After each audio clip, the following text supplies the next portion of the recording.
시작 전 좋아요 부탁드려요. 탈무드 이야기 시작합니다.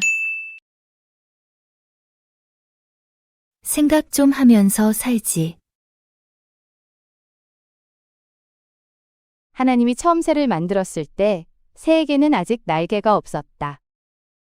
새는 적으로부터 자신을 지킬 수 있는 것을 아무것도 갖지 못했다고 신에게 불평했다.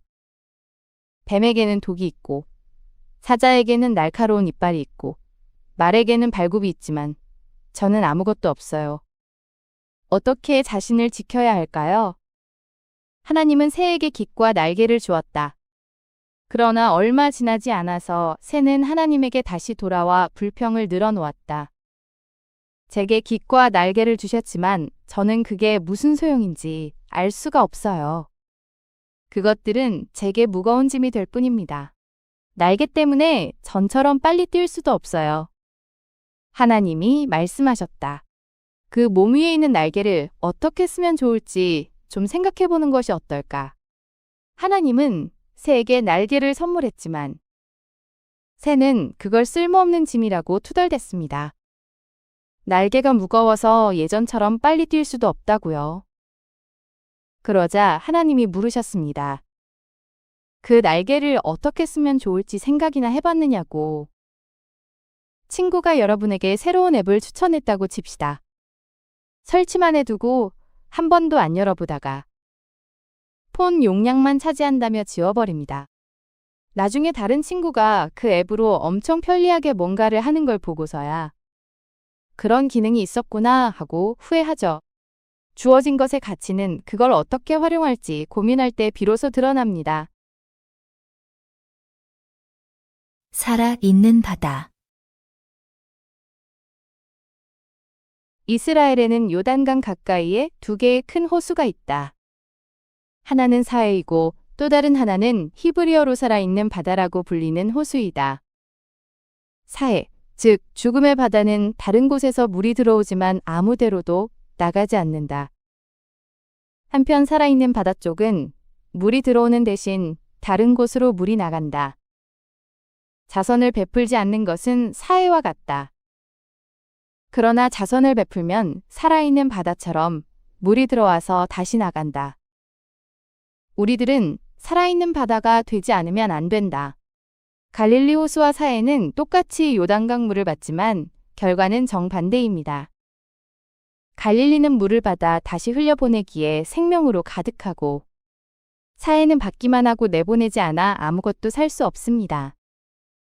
가령 여러분이 좋은 기회로 돈을 벌었다고 칩시다. 그 돈을 전부 쌓아두기만 하면 마음은 점점 무거워지고 불안해집니다. 하지만 그중 일부를 어려운 사람을 돕는 데 쓰거나 의미 있는 곳에 쓰면 그 돈은 다시 여러분에게 새로운 기회와 관계로 돌아옵니다. 받은 것을 흘려보낼 때 우리 삶도 살아 움직입니다. 진짜 부자는 누구? 마침 그때였다. 호화 유람선 한 척이 새파란 바다 위에 유유자적 떠 있었다. 해적들이 배를 습격했다. 갑판 위에는 아름다운 오후의 햇빛을 즐기러 나온 손님들이 커다란 파라솔 그늘 밑에 놓인 긴 의자에 눕거나 앉아 이야기를 나누고 있었다.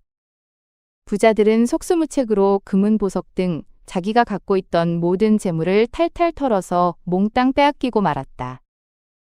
배에 탄 손님들은 거의 모두 큰 부자들이었는데 그 속에 어울리지 않는 그림처럼 랍비한 사람이 섞여 있었다.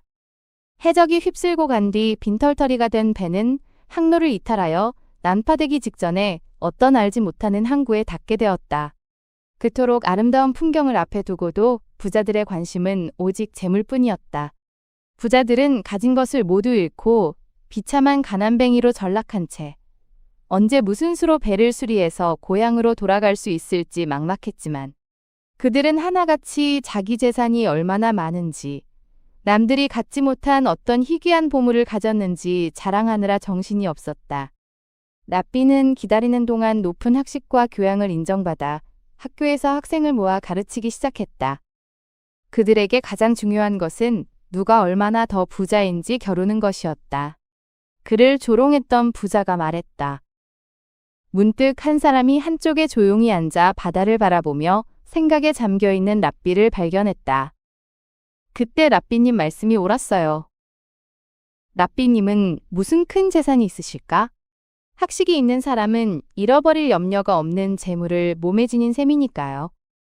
그가 랍비를 아래 위로 훑으며 말하자 왁자지껄 웃음소리가 여기저기서 터져나왔다. 배를 탈 때 부자들은 금은보화를 자랑했지만 아마 내가 여기서 제일 부자일걸요. 해적이 습격하자 모두 빼앗겼습니다. 지금 당장 내 재산을 여러분에게 보여주지 못하는 것이 안타까울 뿐입니다. 그런데 학식을 가진 랍비만은 난파된 항구에서 즉시 학생들을 가르치며 생계를 이어갈 수 있었습니다. 가령 여러분이 몇 년간 심혈을 기울여 모은 명품 컬렉션이 있다고 칩시다. 화재나 도난으로 하루아침에 모든 걸 잃으면 그 순간 여러분에게 남는 건 무엇일까요? 하지만 여러분이 전문 자격증을 갖고 있거나 특정 분야의 깊은 지식을 쌓아왔다면 어디를 가든 다시 시작할 수 있습니다. 빼앗길 수 없는 진짜 재산은 여러분 안에 쌓아둔 지식과 능력입니다. 자물쇠의 용도. 문에 자물쇠를 채우는 것은 도둑을 막기 위한 것일까? 아니다. 그것은 정직한 사람이 안으로 들어가지 않도록 하기 위해서이다. 도둑이 그 집 안으로 들어가 물건을 훔치려고 한다면 자물쇠가 채워져 있든 말든 어차피 들어가고야 말 것이다. 그러나 만일 문이 열려 있으면 정직한 사람이라도 들어가 보고 싶은 유혹을 받을지도 모른다.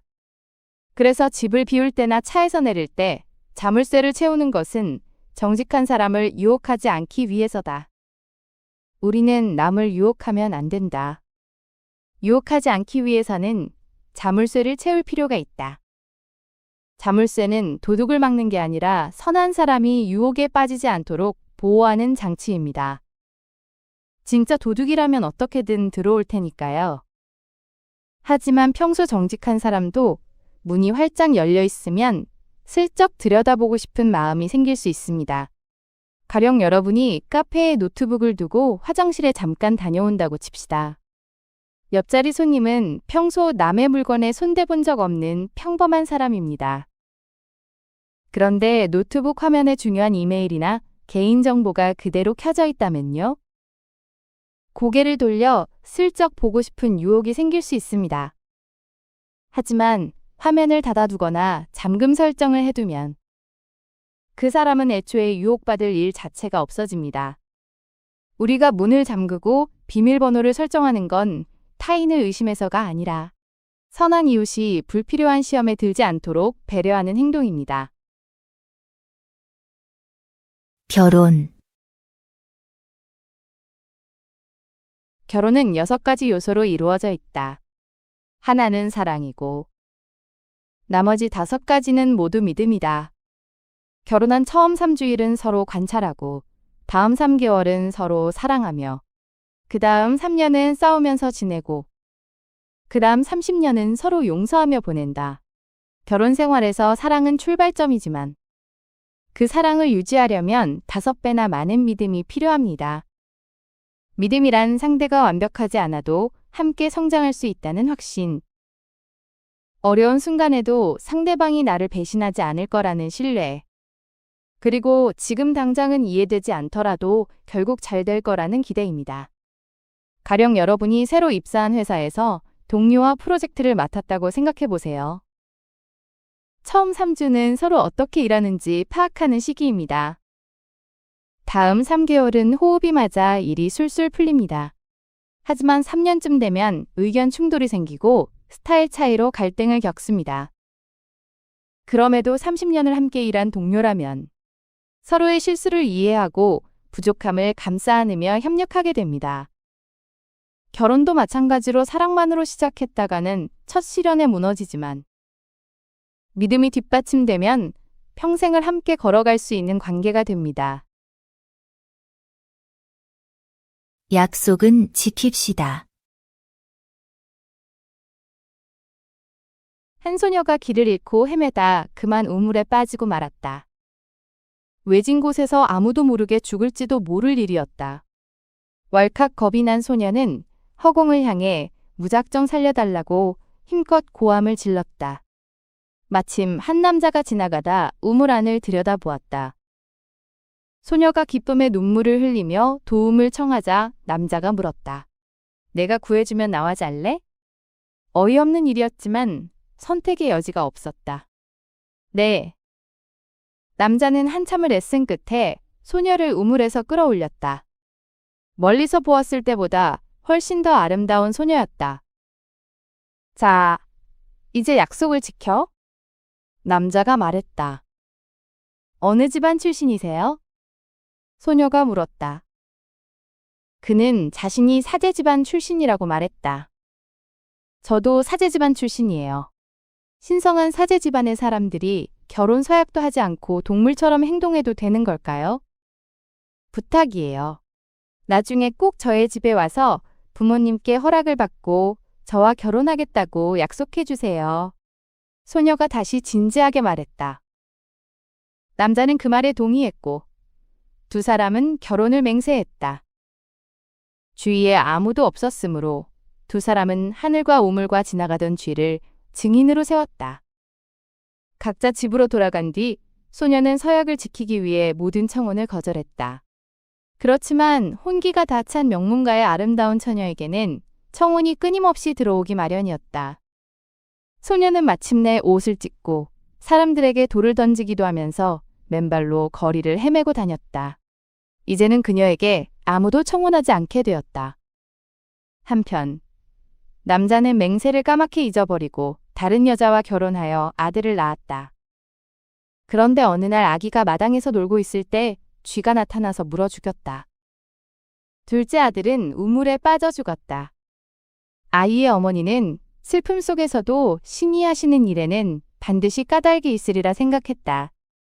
만약 신께서 어린 아들들의 죽음으로 우리를 벌하신 거라면 우리는 뭔가 죄를 범한 것이 틀림없어요. 한번 곰곰이 생각해 보세요. 저는 아무리 생각해도 짐작 가는 데가 없네요. 그녀는 남편에게 말했다. 남편은 퍼뜩 소녀와의 약속이 떠올랐다. 그가 아내에게 그 일에 관해 이야기하자 아내는 그에게 약속을 지켜야 한다고 말했다. 그는 아내와 이혼하고 나서 가물가물한 기억을 더듬어 소녀가 사는 도시로 가서 소녀의 집을 찾아갔다. 그 아이는 이미 오래전부터 정신이 이상해져서 이제 누구와도 결혼할 수 없게 됐소. 소녀의 아버지가 말했다. 남자는 극심한 죄책감을 느꼈다. 한 번만이라도 그녀를 만나게 해달라고 간청했다. 아버지는 마지못해 남자를 딸의 방으로 안내했다. 아가씨, 나를 봐요. 기억 안 나요? 남자가 말했다. 미친 여자가 남자를 쳐다보았다. 허허벌판 우물에서 당신을 구해준 사람이요. 그가 그날의 일을 하나하나 이야기하는 동안 그녀는 물끄러미 그를 바라보고 있었다. 그녀는 온전한 여인으로 돌아와 다정하게 말했다. 보세요. 저는 약속을 지켰어요. 당신 때문에. 당신과의 약속을 지키기 위해서 저는 오랫동안 고통 속에서 살았어요. 하지만 이제 당신이 왔으니 됐어요. 두 사람의 얘기를 듣고 그녀의 부모는 감격의 눈물을 흘렸다. 두 사람은 부부가 되어 아들, 딸 낳고 오래오래 행복하게 살았다. 이 이야기는 탈무드에 나오는 족제비와 우물 이야기로 사람과 사람 사이의 약속이 얼마나 신성한지를 보여줍니다. 남자는 처음엔 약속을 잊고 다른 삶을 살았지만 두 아들의 죽음이라는 고통을 겪고 나서야 자신이 맹세를 깨뜨렸다는 사실을 깨달았습니다. 반면 여자는 약속을 지키기 위해 미친 척까지 하며 모든 청혼을 거절했죠. 온라인 쇼핑몰에서 중고 명품 가방을 샀다고 칩시다. 판매자가 진품이라고 확실히 말했고 여러분은 그 말을 믿고 결제했습니다. 그런데 받아보니 가짜였어요. 판매자에게 연락했더니 그때는 진품인 줄 알았다며 발뺌합니다. 작은 거래지만 그 순간 여러분은 엄청난 배신감을 느낄 겁니다. 이제 반대로 생각해 보세요. 친구에게 돈을 빌려주면서 다음 달에 꼭 갚겠다고 약속했는데 그냥 잊어버리고 지나간다면 어떨까요? 친구는 여러분을 기다리며 계획을 세웠을 텐데 말이죠. 작은 약속이든 큰 약속이든 그것을 지키는 것은 상대방에 대한 존중이고 신뢰를 지키는 일입니다. 약속을 가볍게 여기는 순간 우리는 다른 사람의 시간과 감정, 그리고 그 사람이 우리를 믿었다는 사실 자체를 무시하는 것과 같습니다. 진정한 관계는 약속을 지키는 사람들 사이에서만 만들어집니다. 독설. 세상에서 가장 위험한 것은 독설이다. 독설이란 동료들 사이를 돌아다니며 누가 무슨 일을 했다더라, 누가 무슨 말을 했다더라 하며 이러쿵저러쿵 허튼 소리를 하는 것이다. 무슨 말을 듣거든 마음속에 묻어버려라. 친구에게든 원수에게든 남의 말을 옮기지 마라. 입을 다무는 것이 죄가 되기 전에는 들은 말을 누설하지 마라. 네가 수다를 떨면 남이 너를 경계할 것이며 경우에 따라서는 너를 미워할 수도 있다. 탈무드는 라쇼나라, 즉 악한 혀를 세상에서 가장 위험한 것 중 하나로 봅니다. 사실이라고 해도 남에 대한 부정적인 말을 퍼뜨리는 행위는 3명을 죽인다고 했습니다. 말하는 사람, 듣는 사람, 그리고 이야기 대상이 된 사람 모두를 해친다는 뜻입니다. 가령 여러분이 직장 동료 A가 실수했다는 얘기를 듣고 다른 동료 B에게 그 이야기를 전했다고 칩시다. 설령 그게 사실이라도 그 순간 여러분은 A의 평판을 깎아내리고 B의 마음속에 A에 대한 부정적 인식을 심고 여러분 자신도 험담꾼이라는 낙인이 찍힙니다. 돈을 훔치면 갚을 수 있지만 한번 퍼진 말은 깃털처럼 다시 모을 수가 없습니다. 입을 함부로 놀리는 것은 돌이킬 수 없는 상처를 만드는 행위입니다. 결점 있는 세 자매. 그럼 우리 아들들이 따님들에게 부족하다고 생각하시는 겁니까? 먼 옛날 딸만 셋을 둔 남자가 있었다. 아니, 부족하다니요. 세 딸은 모두 금방에 소문이 자자할 정도로 뛰어나게 아름다웠지만 각각 남모르는 결점을 하나씩 갖고 있었다. 오히려 과분하지요. 첫째는 게을러 터졌고 둘째는 훔치는 버릇이 있었으며 막내는 입만 열면 남을 헐뜯었다. 세 자매의 아버지는 마침내 세 자매의 결점에 대해 솔직히 털어놓았다. 어느 날 세 아들을 둔 부유한 남자가 아름다운 세 자매의 소문을 듣고 찾아와서 세 자매를 자기 아들들의 신부로 맞아들이고 싶다고 청했다. 뜻밖에도 세 아들을 둔 남자는 대수롭지 않다는 듯 고개를 끄덕이면서 말했다. 딸들의 결점이 늘 마음에 걸렸던 세 자매의 아버지는 선뜻 받아들이지 못하고 결점을 미뤘다. 그런 문제라면 제가 책임지고 알아서 할 테니 걱정하지 마세요. 세 아들을 둔 남자가 물었다. 이렇게 한꺼번에 3명의 며느리를 얻게 된 부자는 각각의 며느리에게 맞춤 처방을 했다. 혹시 정해놓은 혼처가 있습니까? 우선 게으름뱅이 맏며느리에게는 여러 명의 하인을 배치해 시중을 들게 해주었다. 그리고 훔치는 버릇이 있는 둘째 며느리에게는 커다란 창고를 구경시켜 주었다. 둘째 며느리는 욕심나는 물건들에 눈도장을 찍느라 눈이 뒤집힐 지경이었다. 며느리와 함께 창고를 한 바퀴 돌고 나온 부자는 창고의 문을 단단히 잠갔다. 아쉬움에 침을 꼴깍 삼키는 둘째 며느리의 손에 부자는 창고 열쇠를 쥐어주었다. 아가, 필요한 것이 있으면 여기서 꺼내 가거라. 갖고 싶은 건 뭐든 가져도 돼. 헐뜯기 좋아하는 셋째 며느리는 매일 아침 일찍 불러서 오늘은 누구를 헐뜯을 계획이냐고 물었다. 어느 날 세 딸의 아버지가 딸들을 방문했다. 아버지는 딸들에게 어떻게 지내는지 물었다. 마시가 나른한 표정으로 말했다. 실컷 자고 실컷 놀고 실컷 먹어요. 일은 하인들이 다 해주니까 이렇게 편안할 수가 없어요. 둘째는 환한 얼굴로 신나게 말했다. 시아버지가 저한테 창고를 통째로 맡기셨어요. 그래서 저는 시간만 나면 창고에 가서 물건들을 골라요. 갖고 싶은 건 뭐든지 다 가질 수 있으니 더 바랄 게 없어요. 그러나 막내딸은 뾰로통한 얼굴이었다. 아버지가 넌 어떻게 지내냐고 다시 묻자 막내딸은 시아버지가 자기에게 툭하면 부부관계에 대해 꼬치꼬치 캐물어서 난처하다고 하소연하는 것이었다. 아버지는 막내의 하소연을 들으며 쓴웃음을 지었다. 왜 그랬을까? 막내딸이 시아버지를 헐뜯고 있다는 것을 알고 있었기 때문이었다. 사람은 누구나 결점이 있다. 결점은 그에 대해 적절히 대처하면 극복할 수 있다. 그러나 남을 헐뜯는 것은 살인보다도 위험하다. 살인은 한 사람밖에 죽이지 않지만 중상은 반드시 세 사람을 죽인다. 중상을 퍼뜨리는 사람 자신과 그것을 반대하지 않고 듣고 있는 사람, 그리고 중상의 대상이 된 사람이다. 부자 시아버지는 세 며느리의 결점을 각자에게 맞는 방식으로 다루어 주었습니다. 게으른 며느리에게는 하인을 붙이고 훔치는 며느리에게는 창고 열쇠를 주어 마음껏 가질 수 있게 했죠. 그런데 헐뜯는 며느리는 달랐습니다. 시아버지가 매일 아침 누구를 헐뜯을 거냐고 물어도 그녀는 그 순간에도 시아버지를 헐뜯는 것으로 답했습니다. 일주일 후 여러분이 경조사에 참석했다고 생각해 보세요. 자리를 뜨고 나서 누군가 여러분에 대해 이런저런 말을 합니다.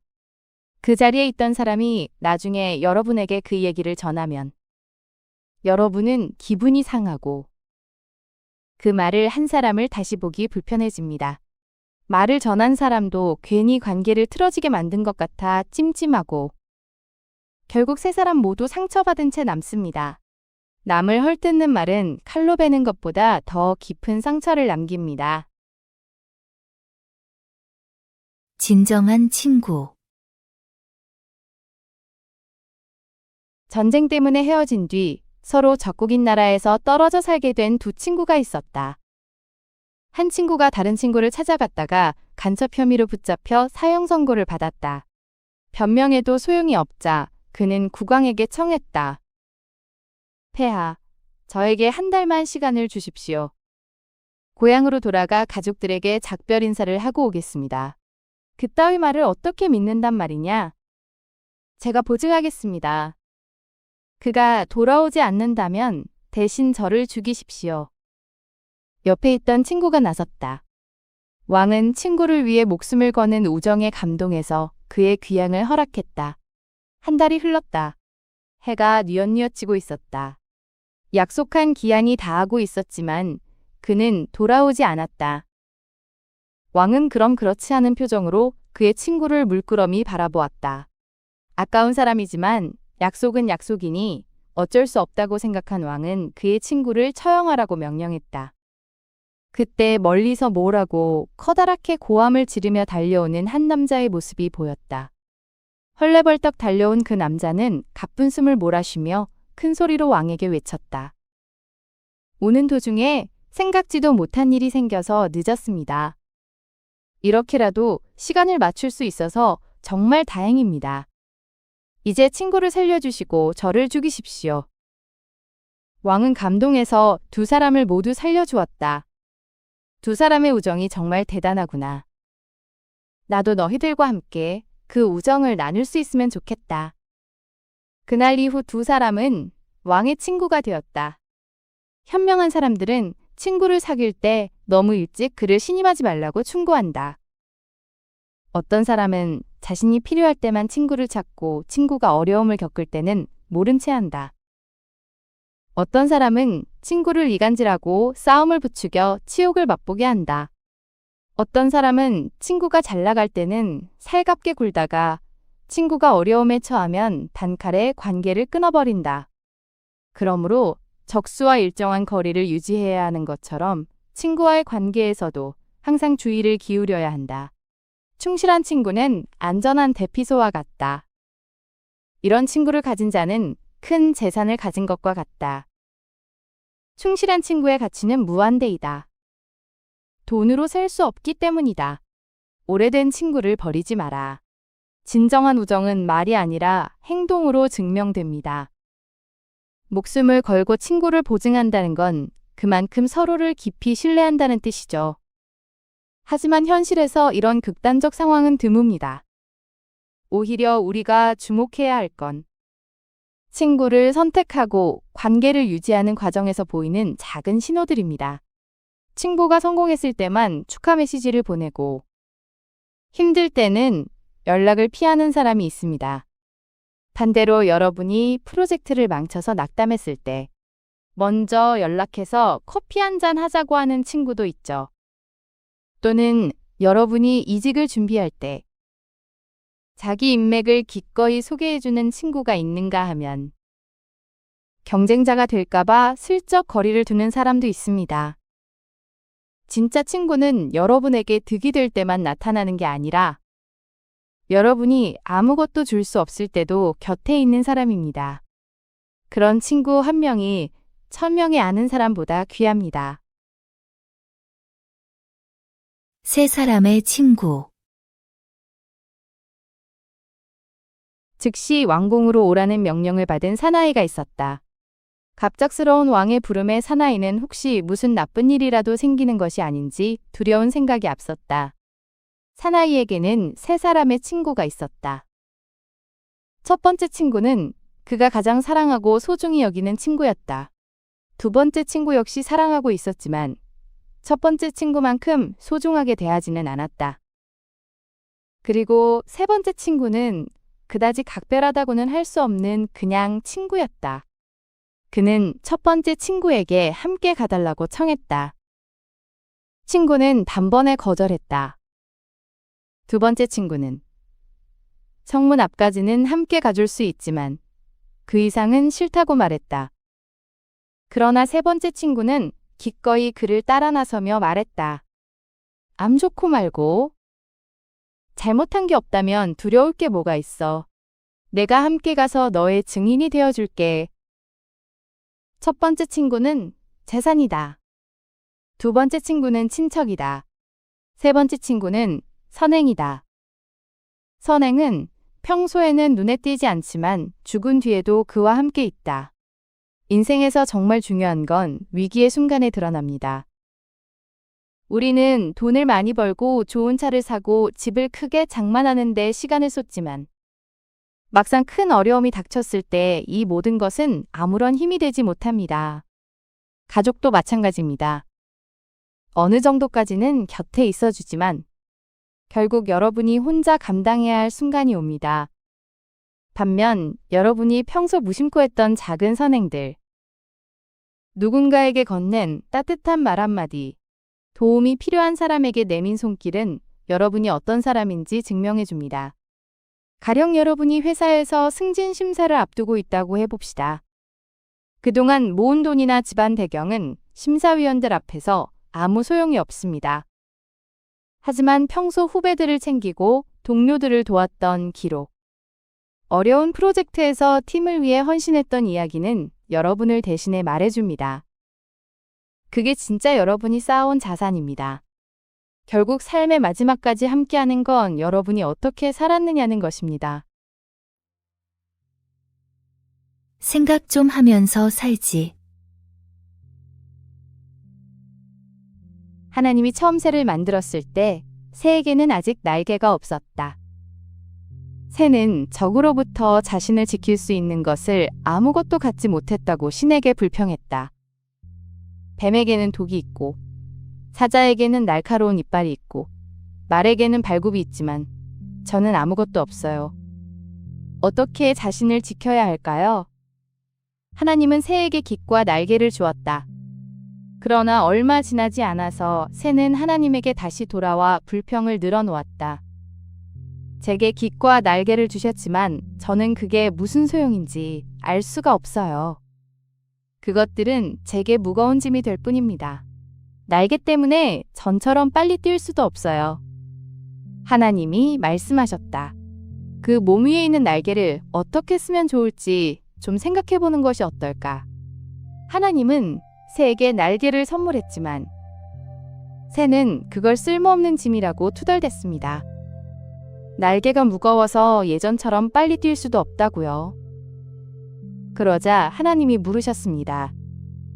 그 날개를 어떻게 쓰면 좋을지 생각이나 해봤느냐고. 친구가 여러분에게 새로운 앱을 추천했다고 칩시다. 설치만 해두고 한 번도 안 열어보다가 폰 용량만 차지한다며 지워버립니다. 나중에 다른 친구가 그 앱으로 엄청 편리하게 뭔가를 하는 걸 보고서야 그런 기능이 있었구나 하고 후회하죠. 주어진 것의 가치는 그걸 어떻게 활용할지 고민할 때 비로소 드러납니다. 살아있는 바다. 이스라엘에는 요단강 가까이에 두 개의 큰 호수가 있다. 하나는 사해이고 또 다른 하나는 히브리어로 살아있는 바다라고 불리는 호수이다. 사해, 즉 죽음의 바다는 다른 곳에서 물이 들어오지만 아무데로도 나가지 않는다. 한편 살아있는 바다 쪽은 물이 들어오는 대신 다른 곳으로 물이 나간다. 자선을 베풀지 않는 것은 사해와 같다. 그러나 자선을 베풀면 살아있는 바다처럼 물이 들어와서 다시 나간다. 우리들은 살아있는 바다가 되지 않으면 안 된다. 갈릴리 호수와 사해는 똑같이 요단강 물을 받지만 결과는 정반대입니다. 갈릴리는 물을 받아 다시 흘려보내기에 생명으로 가득하고 사해는 받기만 하고 내보내지 않아 아무것도 살 수 없습니다. 가령 여러분이 좋은 기회로 돈을 벌었다고 칩시다. 그 돈을 전부 쌓아두기만 하면 마음은 점점 무거워지고 불안해집니다. 하지만 그중 일부를 어려운 사람을 돕는 데 쓰거나 의미 있는 곳에 쓰면 그 돈은 다시 여러분에게 새로운 기회와 관계로 돌아옵니다. 받은 것을 흘려보낼 때 우리 삶도 살아 움직입니다. 진짜 부자는 누구? 마침 그때였다. 호화 유람선 한 척이 새파란 바다 위에 유유자적 떠 있었다. 해적들이 배를 습격했다. 갑판 위에는 아름다운 오후의 햇빛을 즐기러 나온 손님들이 커다란 파라솔 그늘 밑에 놓인 긴 의자에 눕거나 앉아 이야기를 나누고 있었다. 부자들은 속수무책으로 금은 보석 등 자기가 갖고 있던 모든 재물을 탈탈 털어서 몽땅 빼앗기고 말았다. 배에 탄 손님들은 거의 모두 큰 부자들이었는데 그 속에 어울리지 않는 그림처럼 랍비한 사람이 섞여 있었다. 해적이 휩쓸고 간 뒤 빈털터리가 된 배는 항로를 이탈하여 난파되기 직전에 어떤 알지 못하는 항구에 닿게 되었다. 그토록 아름다운 풍경을 앞에 두고도 부자들의 관심은 오직 재물뿐이었다. 부자들은 가진 것을 모두 잃고 비참한 가난뱅이로 전락한 채 언제 무슨 수로 배를 수리해서 고향으로 돌아갈 수 있을지 막막했지만 그들은 하나같이 자기 재산이 얼마나 많은지 남들이 갖지 못한 어떤 희귀한 보물을 가졌는지 자랑하느라 정신이 없었다. 랍비는 기다리는 동안 높은 학식과 교양을 인정받아 학교에서 학생을 모아 가르치기 시작했다. 그들에게 가장 중요한 것은 누가 얼마나 더 부자인지 겨루는 것이었다. 그를 조롱했던 부자가 말했다. 문득 한 사람이 한쪽에 조용히 앉아 바다를 바라보며 생각에 잠겨있는 랍비를 발견했다. 그때 랍비님 말씀이 옳았어요. 랍비님은 무슨 큰 재산이 있으실까? 학식이 있는 사람은 잃어버릴 염려가 없는 재물을 몸에 지닌 셈이니까요. 그가 랍비를 아래 위로 훑으며 말하자 왁자지껄 웃음소리가 여기저기서 터져나왔다. 배를 탈 때 부자들은 금은 보화를 자랑했지만 아마 내가 여기서 제일 부자일걸요. 해적이 습격하자 모두 빼앗겼습니다. 지금 당장 내 재산을 여러분에게 보여주지 못하는 것이 안타까울 뿐입니다. 그런데 학식을 가진 랍비만은 난파된 항구에서 즉시 학생들을 가르치며 생계를 이어갈 수 있었습니다. 가령 여러분이 몇 년간 심혈을 기울여 모은 명품 컬렉션이 있다고 칩시다. 화재나 도난으로 하루아침에 모든 걸 잃으면 그 순간 여러분에게 남는 건 무엇일까요? 하지만 여러분이 전문 자격증을 갖고 있거나 특정 분야의 깊은 지식을 쌓아왔다면 어디를 가든 다시 시작할 수 있습니다.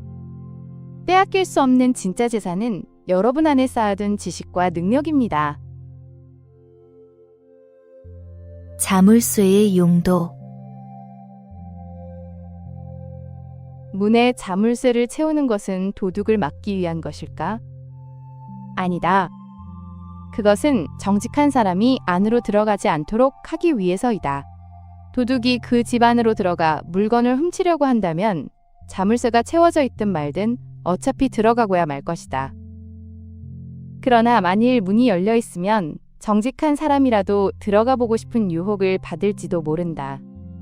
그래서 집을 비울 때나 차에서 내릴 때 자물쇠를 채우는 것은 정직한 사람을 유혹하지 않기 위해서다. 우리는 남을 유혹하면 안 된다. 유혹하지 않기 위해서는 자물쇠를 채울 필요가 있다. 자물쇠는 도둑을 막는 게 아니라 선한 사람이 유혹에 빠지지 않도록 보호하는 장치입니다. 진짜 도둑이라면 어떻게든 들어올 테니까요. 하지만 평소 정직한 사람도 문이 활짝 열려 있으면 슬쩍 들여다보고 싶은 마음이 생길 수 있습니다. 가령 여러분이 카페에 노트북을 두고 화장실에 잠깐 다녀온다고 칩시다. 옆자리 손님은 평소 남의 물건에 손대본 적 없는 평범한 사람입니다. 그런데 노트북 화면에 중요한 이메일이나 개인정보가 그대로 켜져 있다면요? 고개를 돌려 슬쩍 보고 싶은 유혹이 생길 수 있습니다. 하지만 화면을 닫아두거나 잠금 설정을 해두면 그 사람은 애초에 유혹받을 일 자체가 없어집니다. 우리가 문을 잠그고 비밀번호를 설정하는 건 타인을 의심해서가 아니라 선한 이웃이 불필요한 시험에 들지 않도록 배려하는 행동입니다. 결혼.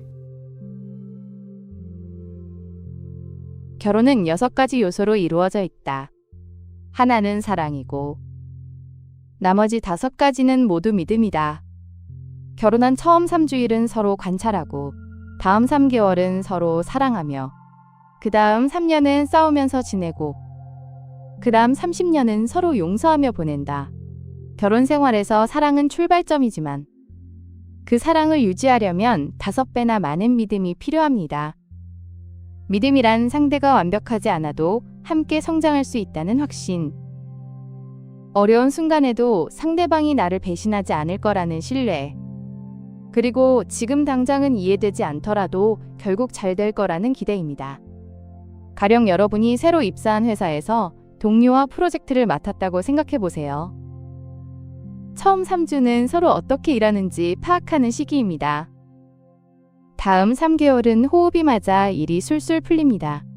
하지만 3년쯤 되면 의견 충돌이 생기고 스타일 차이로 갈등을 겪습니다. 그럼에도 30년을 함께 일한 동료라면 서로의 실수를 이해하고 부족함을 감싸 안으며 협력하게 됩니다. 결혼도 마찬가지로 사랑만으로 시작했다가는 첫 시련에 무너지지만 믿음이 뒷받침되면 평생을 함께 걸어갈 수 있는 관계가 됩니다. 약속은 지킵시다. 한 소녀가 길을 잃고 헤매다 그만 우물에 빠지고 말았다. 외진 곳에서 아무도 모르게 죽을지도 모를 일이었다. 왈칵 겁이 난 소녀는 허공을 향해 무작정 살려달라고 힘껏 고함을 질렀다. 마침 한 남자가 지나가다 우물 안을 들여다보았다. 소녀가 기쁨의 눈물을 흘리며 도움을 청하자 남자가 물었다. 내가 구해주면 나와지 않래? 어이없는 일이었지만 선택의 여지가 없었다. 네. 남자는 한참을 애쓴 끝에 소녀를 우물에서 끌어올렸다. 멀리서 보았을 때보다 훨씬 더 아름다운 소녀였다. 자, 이제 약속을 지켜? 남자가 말했다. 어느 집안 출신이세요? 소녀가 물었다. 그는 자신이 사제 집안 출신이라고 말했다. 저도 사제 집안 출신이에요. 신성한 사제 집안의 사람들이 결혼 서약도 하지 않고 동물처럼 행동해도 되는 걸까요? 부탁이에요. 나중에 꼭 저의 집에 와서 부모님께 허락을 받고 저와 결혼하겠다고 약속해 주세요. 소녀가 다시 진지하게 말했다. 남자는 그 말에 동의했고 두 사람은 결혼을 맹세했다. 주위에 아무도 없었으므로 두 사람은 하늘과 우물과 지나가던 쥐를 증인으로 세웠다. 각자 집으로 돌아간 뒤 소녀는 서약을 지키기 위해 모든 청혼을 거절했다. 그렇지만 혼기가 다 찬 명문가의 아름다운 처녀에게는 청혼이 끊임없이 들어오기 마련이었다. 소녀는 마침내 옷을 찢고 사람들에게 돌을 던지기도 하면서 맨발로 거리를 헤매고 다녔다. 이제는 그녀에게 아무도 청혼하지 않게 되었다.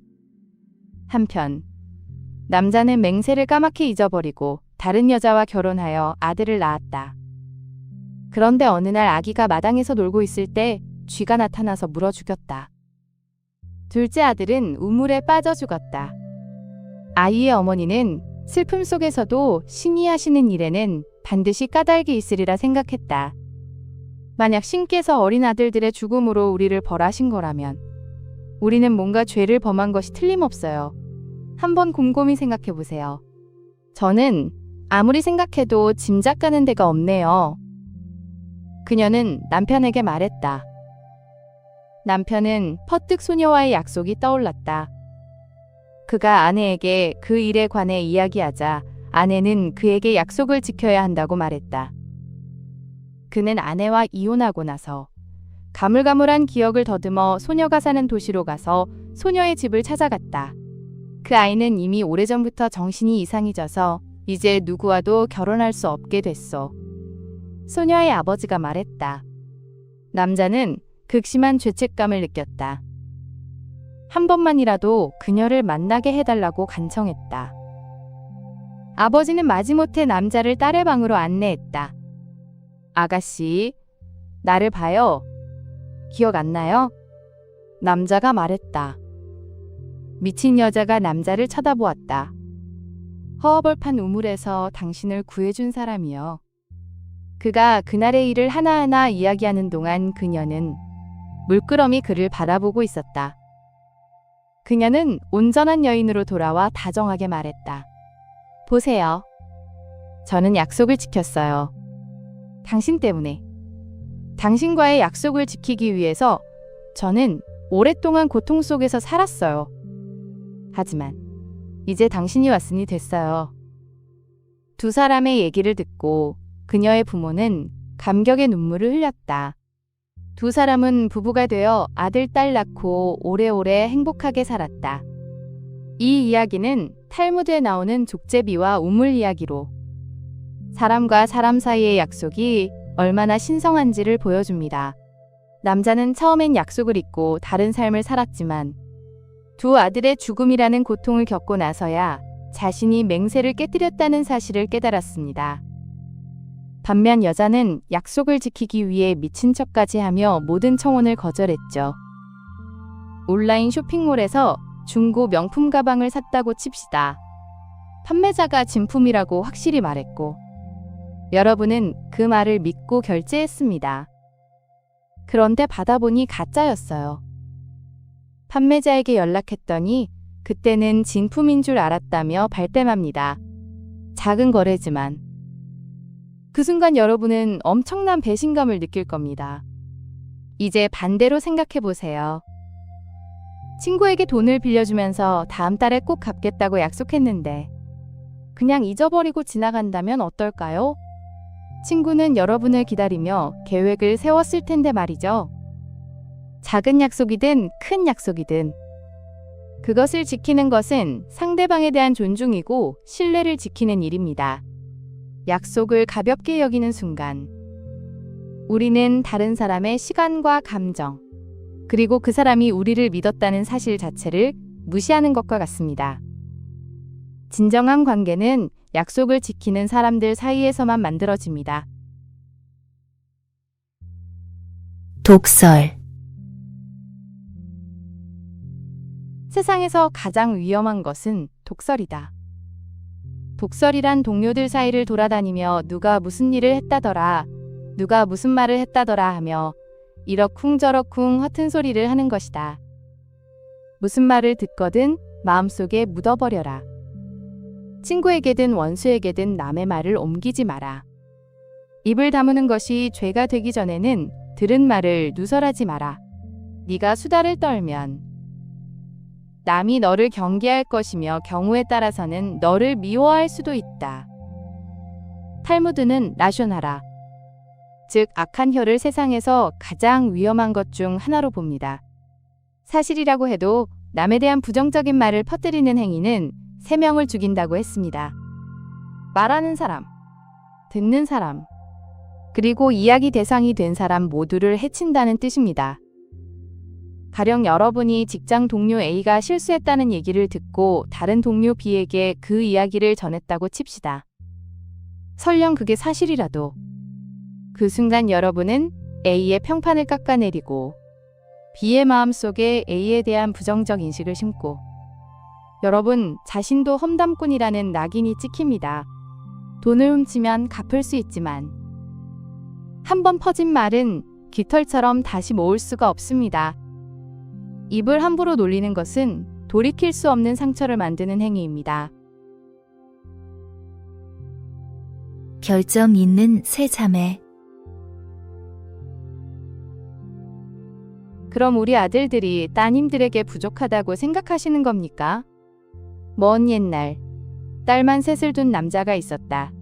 아니, 부족하다니요. 세 딸은 모두 근방에 소문이 자자할 정도로 뛰어나게 아름다웠지만 각각 남모르는 결점을 하나씩 갖고 있었다. 오히려 과분하지요. 첫째는 게을러 터졌고 둘째는 훔치는 버릇이 있었으며 막내는 입만 열면 남을 헐뜯었다. 세 자매의 아버지는 마침내 세 자매의 결점에 대해 솔직히 털어놓았다. 어느 날 세 아들을 둔 부유한 남자가 아름다운 세 자매의 소문을 듣고 찾아와서 세 자매를 자기 아들들의 신부로 맞아들이고 싶다고 청했다. 뜻밖에도 세 아들을 둔 남자는 대수롭지 않다는 듯 고개를 끄덕이면서 말했다. 딸들의 결점이 늘 마음에 걸렸던 세 자매의 아버지는 선뜻 받아들이지 못하고 결점을 미뤘다. 그런 문제라면 제가 책임지고 알아서 할 테니 걱정하지 마세요. 세 아들을 둔 남자가 물었다. 이렇게 한꺼번에 3명의 며느리를 얻게 된 부자는 각각의 며느리에게 맞춤 처방을 했다. 혹시 정해놓은 혼처가 있습니까? 우선 게으름뱅이 맏며느리에게는 여러 명의 하인을 배치해 시중을 들게 해주었다. 그리고 훔치는 버릇이 있는 둘째 며느리에게는 커다란 창고를 구경시켜 주었다. 둘째 며느리는 욕심나는 물건들에 눈도장을 찍느라 눈이 뒤집힐 지경이었다. 며느리와 함께 창고를 한 바퀴 돌고 나온 부자는 창고의 문을 단단히 잠갔다. 아쉬움에 침을 꼴깍 삼키는 둘째 며느리의 손에 부자는 창고 열쇠를 쥐어주었다. 아가, 필요한 것이 있으면 여기서 꺼내 가거라. 갖고 싶은 건 뭐든 가져도 돼. 헐뜯기 좋아하는 셋째 며느리는 매일 아침 일찍 불러서 오늘은 누구를 헐뜯을 계획이냐고 물었다. 어느 날 세 딸의 아버지가 딸들을 방문했다. 아버지는 딸들에게 어떻게 지내는지 물었다. 마시가 나른한 표정으로 말했다. 실컷 자고 실컷 놀고 실컷 먹어요. 일은 하인들이 다 해주니까 이렇게 편안할 수가 없어요. 둘째는 환한 얼굴로 신나게 말했다. 시아버지가 저한테 창고를 통째로 맡기셨어요. 그래서 저는 시간만 나면 창고에 가서 물건들을 골라요. 갖고 싶은 건 뭐든지 다 가질 수 있으니 더 바랄 게 없어요. 그러나 막내딸은 뾰로통한 얼굴이었다. 아버지가 넌 어떻게 지내냐고 다시 묻자 막내딸은 시아버지가 자기에게 툭하면 부부관계에 대해 꼬치꼬치 캐물어서 난처하다고 하소연하는 것이었다. 아버지는 막내의 하소연을 들으며 쓴웃음을 지었다. 왜 그랬을까? 막내딸이 시아버지를 헐뜯고 있다는 것을 알고 있었기 때문이었다. 사람은 누구나 결점이 있다. 결점은 그에 대해 적절히 대처하면 극복할 수 있다. 그러나 남을 헐뜯는 것은 살인보다도 위험하다. 살인은 한 사람밖에 죽이지 않지만 중상은 반드시 3사람을 죽인다. 중상을 퍼뜨리는 사람 자신과 그것을 반대하지 않고 듣고 있는 사람, 그리고 중상의 대상이 된 사람이다. 부자 시아버지는 세 며느리의 결점을 각자에게 맞는 방식으로 다루어 주었습니다. 게으른 며느리에게는 하인을 붙이고, 훔치는 며느리에게는 창고 열쇠를 주어 마음껏 가질 수 있게 했죠. 그런데 헐뜯는 며느리는 달랐습니다. 시아버지가 매일 아침 누구를 헐뜯을 거냐고 물어도 그녀는 그 순간에도 시아버지를 헐뜯는 것으로 답했습니다. 일주일 후 여러분이 경조사에 참석했다고 생각해 보세요. 자리를 뜨고 나서 누군가 여러분에 대해 이런저런 말을 합니다. 그 자리에 있던 사람이 나중에 여러분에게 그 얘기를 전하면 여러분은 기분이 상하고 그 말을 한 사람을 다시 보기 불편해집니다. 말을 전한 사람도 괜히 관계를 틀어지게 만든 것 같아 찜찜하고 결국 세 사람 모두 상처받은 채 남습니다. 남을 헐뜯는 말은 칼로 베는 것보다 더 깊은 상처를 남깁니다. 진정한 친구. 전쟁 때문에 헤어진 뒤 서로 적국인 나라에서 떨어져 살게 된 두 친구가 있었다. 한 친구가 다른 친구를 찾아갔다가 간첩 혐의로 붙잡혀 사형 선고를 받았다. 변명해도 소용이 없자 그는 국왕에게 청했다. 폐하, 저에게 한 달만 시간을 주십시오. 고향으로 돌아가 가족들에게 작별 인사를 하고 오겠습니다. 그따위 말을 어떻게 믿는단 말이냐? 제가 보증하겠습니다. 그가 돌아오지 않는다면 대신 저를 죽이십시오. 옆에 있던 친구가 나섰다. 왕은 친구를 위해 목숨을 거는 우정에 감동해서 그의 귀향을 허락했다. 한 달이 흘렀다. 해가 뉘엿뉘엿 지고 있었다.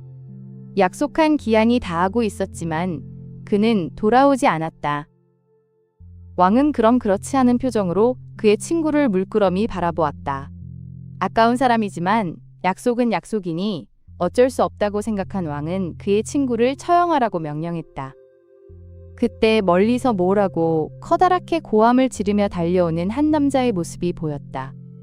헐레벌떡 달려온 그 남자는 가쁜 숨을 몰아쉬며 큰 소리로 왕에게 외쳤다. 오는 도중에 생각지도 못한 일이 생겨서 늦었습니다. 이렇게라도 시간을 맞출 수 있어서 정말 다행입니다. 이제 친구를 살려주시고 저를 죽이십시오. 왕은 감동해서 두 사람을 모두 살려주었다. 두 사람의 우정이 정말 대단하구나. 나도 너희들과 함께 그 우정을 나눌 수 있으면 좋겠다. 그날 이후 두 사람은 왕의 친구가 되었다. 현명한 사람들은 친구를 사귈 때 너무 일찍 그를 신임하지 말라고 충고한다. 어떤 사람은 자신이 필요할 때만 친구를 찾고 친구가 어려움을 겪을 때는 모른 채 한다. 어떤 사람은 친구를 이간질하고 싸움을 부추겨 치욕을 맛보게 한다. 어떤 사람은 친구가 잘 나갈 때는 살갑게 굴다가 친구가 어려움에 처하면 단칼에 관계를 끊어버린다. 그러므로 적수와 일정한 거리를 유지해야 하는 것처럼 친구와의 관계에서도 항상 주의를 기울여야 한다. 충실한 친구는 안전한 대피소와 같다. 이런 친구를 가진 자는 큰 재산을 가진 것과 같다. 충실한 친구의 가치는 무한대이다. 돈으로 셀 수 없기 때문이다. 오래된 친구를 버리지 마라. 진정한 우정은 말이 아니라 행동으로 증명됩니다. 목숨을 걸고 친구를 보증한다는 건 그만큼 서로를 깊이 신뢰한다는 뜻이죠. 하지만 현실에서 이런 극단적 상황은 드뭅니다. 오히려 우리가 주목해야 할 건 친구를 선택하고 관계를 유지하는 과정에서 보이는 작은 신호들입니다. 친구가 성공했을 때만 축하 메시지를 보내고 힘들 때는 연락을 피하는 사람이 있습니다. 반대로 여러분이 프로젝트를 망쳐서 낙담했을 때 먼저 연락해서 커피 한잔 하자고 하는 친구도 있죠. 또는 여러분이 이직을 준비할 때 자기 인맥을 기꺼이 소개해주는 친구가 있는가 하면 경쟁자가 될까봐 슬쩍 거리를 두는 사람도 있습니다. 진짜 친구는 여러분에게 득이 될 때만 나타나는 게 아니라 여러분이 아무것도 줄 수 없을 때도 곁에 있는 사람입니다. 그런 친구 한 명이 1000명이 아는 사람보다 귀합니다. 세 사람의 친구. 즉시 왕궁으로 오라는 명령을 받은 사나이가 있었다. 갑작스러운 왕의 부름에 사나이는 혹시 무슨 나쁜 일이라도 생기는 것이 아닌지 두려운 생각이 앞섰다. 사나이에게는 세 사람의 친구가 있었다. 첫 번째 친구는 그가 가장 사랑하고 소중히 여기는 친구였다. 두 번째 친구 역시 사랑하고 있었지만 첫 번째 친구만큼 소중하게 대하지는 않았다. 그리고 세 번째 친구는 그다지 각별하다고는 할 수 없는 그냥 친구였다. 그는 첫 번째 친구에게 함께 가달라고 청했다. 친구는 단번에 거절했다. 두 번째 친구는 성문 앞까지는 함께 가줄 수 있지만 그 이상은 싫다고 말했다. 그러나 세 번째 친구는 기꺼이 그를 따라 나서며 말했다. 암 좋고 말고. 잘못한 게 없다면 두려울 게 뭐가 있어. 내가 함께 가서 너의 증인이 되어줄게. 첫 번째 친구는 재산이다. 두 번째 친구는 친척이다. 세 번째 친구는 선행이다. 선행은 평소에는 눈에 띄지 않지만 죽은 뒤에도 그와 함께 있다. 인생에서 정말 중요한 건 위기의 순간에 드러납니다. 우리는 돈을 많이 벌고 좋은 차를 사고 집을 크게 장만하는 데 시간을 쏟지만 막상 큰 어려움이 닥쳤을 때 이 모든 것은 아무런 힘이 되지 못합니다. 가족도 마찬가지입니다. 어느 정도까지는 곁에 있어주지만 결국 여러분이 혼자 감당해야 할 순간이 옵니다. 반면 여러분이 평소 무심코 했던 작은 선행들, 누군가에게 건넨 따뜻한 말 한마디, 도움이 필요한 사람에게 내민 손길은 여러분이 어떤 사람인지 증명해 줍니다. 가령 여러분이 회사에서 승진 심사를 앞두고 있다고 해봅시다. 그동안 모은 돈이나 집안 배경은 심사위원들 앞에서 아무 소용이 없습니다. 하지만 평소 후배들을 챙기고 동료들을 도왔던 기록, 어려운 프로젝트에서 팀을 위해 헌신했던 이야기는 여러분을 대신해 말해줍니다. 그게 진짜 여러분이 쌓아온 자산입니다. 결국 삶의 마지막까지 함께하는 건 여러분이 어떻게 살았느냐는 것입니다.